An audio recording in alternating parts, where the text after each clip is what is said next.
We're getting our first look this morning at the newest addition to the National Zoo, a giant panda cub born on Friday. So far, zoo officials say the cub and its mom are doing very well. Jan Crawford is in Washington at the zoo's giant panda habitat. Jan, good morning.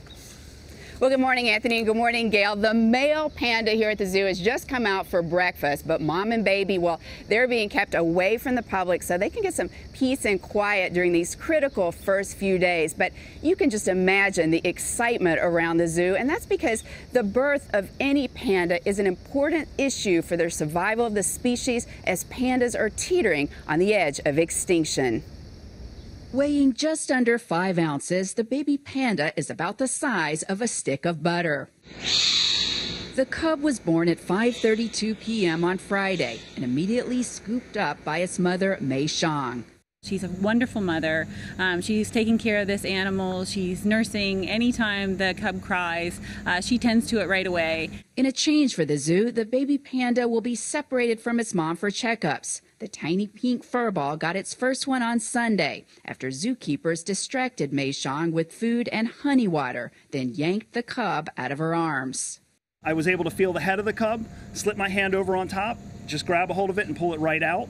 The cub was very active, squealing. It seemed very, very healthy. About 26 hours after giving birth, Mei Xiang surprised zoo officials with a second cub on Saturday night, but it had severe head and brain deformities and was stillborn. There were several minutes of full-blown panic because we did not see a birth. All we saw was a cub that was not moving. But fortunately, we heard the other cub's squeals, so we knew that this was a second cub. Mei Xiang's very first cub, Tai Shan, was born in 2005 and was a star attraction at the National Zoo before he was sent back to his native China, where it's believed there are only about 1,600 giant pandas left in the wild. Last September, Mei Xiang gave birth to another cub that survived for only 6 days. This time, her keepers like the new cub's chances.